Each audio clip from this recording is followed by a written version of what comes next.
अस्सलाम वालेकुम। Uric acid एक ऐसा मसला है जिससे अमूमन आज हर शख्स परेशान है और ये प्रॉब्लम आम तौर पर जोड़ों के दर्द की शक्ल में दिखाई देता है। खास तौर पर बढ़ती उम्र के साथ साथ ये और ज्यादा बढ़ता चला जाता है। लेकिन आखिर यूरिक एसिड है क्या और ये क्यों होता है और इसका इलाज क्या है, इन तमाम सवालों के जवाब आपको इस वीडियो में मिलेंगे। सबसे पहले बात करते हैं कि यूरिक एसिड क्या है। यूरिक एसिड हमारे खून में मौजूद एक मवाद है जो कि खाना खाने के बाद बनता है। हमारे खाने के अंदर कुछ ऐसे अज्जा होते हैं जिनमें प्योरीन पाया जाता है। खाने को हजम करने के मरहले के दौरान जब खाने में मौजूद प्योरीन टूटता है तो इससे यूरिक एसिड निकलता है। मटर, पालक, मशरूम, ड्राई नट्स, चिकन, मछली, मटन, फूल गोभी और बियर, इन सब में प्योरीन पाया जाता है। हमारे जिस्म में गुर्दे यूरिक एसिड को फिल्टर करते हैं और फिर पेशाब के जरिए इसको जिस्म से बाहर निकाल देते हैं। जब कोई आदमी अपने खाने में ज्यादा मिकदार में प्योरीन लेता है तो हमारा जिस्म इस मिकदार से यूरिक एसिड को बाहर नहीं निकाल पाता और इससे हमारे जिस्म में यूरिक एसिड की मिकदार बढ़ने लगती है। इस कंडीशन को हाइपर यूरिसीमिया कहा जाता है और ये जिस्म से निकलने की बजाय हमारे जॉइंट्स और टिश्यूज में जमा होना शुरू हो जाता है और जब ये काफी लंबे वक्त तक हमारे जिस्म के जॉइंट्स में जगह बना लेता है तो हमारे जॉइंट्स में दर्द होना शुरू हो जाता है, जिसे अमूमन गाउट के नाम से जाना जाता है। ये बीमारी आमतौर पर 40 की उम्र के बाद ज्यादा नजर आती है। यही नहीं, यूरिक एसिड किडनी तक को नुकसान पहुंचा सकता है क्योंकि यूरिक एसिड किडनी में जमकर पथरी बनाता है। आदमी के जिस्म में यूरिक एसिड इकट्ठा होने की वजह कुछ हेल्थ डिसऑर्डर भी हो सकते हैं, जैसे कि डायबिटीज, गुर्दों की बीमारी, हाइपोथायराइडिज्म, कुछ इकसाम के कैंसर, केमोथेरेपी, कुछ सोराइसिस जैसे कि जिल्द की बीमारियां भी जिस्म में यूरिक एसिड बढ़ने का मसला हो सकती हैं। इनके साथ ही आदमी के जिस्म में यूरिक एसिड इकट्ठा होने की और भी कुछ वजूहात हो सकती हैं, जैसे मोटापा, ज्यादा तली हुई चीजें खाना और तनाव जैसे कई मसाइल। यूरिक एसिड की कई वजूहात हो सकती हैं। जिस्म में यूरिक एसिड कम होने और बढ़ने की अलामात पर एक आदमी में अलग अलग हो सकती हैं, लेकिन जब जिस्म में यूरिक एसिड बढ़ता है तब हमारा जिस्म कुछ ऐसे सिग्नल्स देता है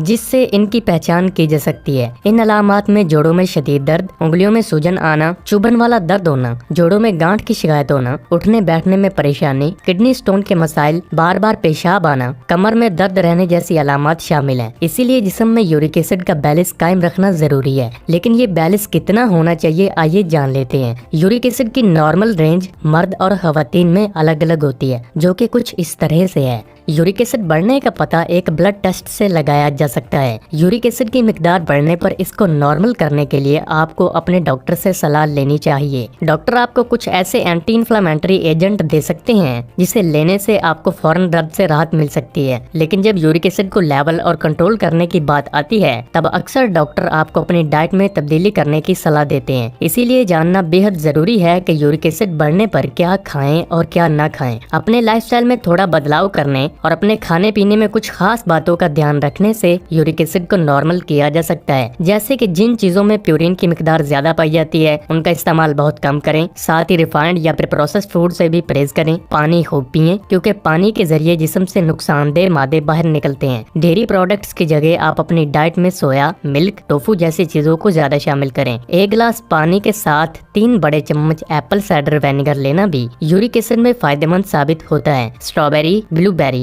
यूरिक एसिड को कम करने के लिए मुफीद माने जाते हैं और यूरिक एसिड को जोड़ों में जमा होने से रोकते हैं। अपनी डाइट में फाइबर रिच चीजों का भी ज्यादा इस्तेमाल करें। Dry fruits, frozen vegetables, oats, nuts और इसबगोल को खाकर फाइबर की मिकदार को बढ़ाया जा सकता है। इसके अलावा रेशेदार सब्जियों में भी भरपूर मिकदार में फाइबर पाया जाता है। लगातार एक्सरसाइज करें और अपने जिस्म को एक्टिव रखें। मोटापा, तनाव और परेशानी से बचें और अपना ख्याल रखिए। आपका जिस्म किसी भी किस्म की बीमारी से अगर मुतासिर होता है तो कोई न कोई सिग्नल जरूर देता है। इन सिग्नल्स और अलामात को जल्द से जल्द पहचान कर वक्त रहते ही अपने डॉक्टर की सलाह जरूर लीजिए और अपनी जांच करवाएं ताकि कोई भी बीमारी शुरुआत में ही पहचानी जा सके और आप सेहतमंदाना जिंदगी बसर कर सकें। तो वीडियो आपको अगर पसंद आया हो तो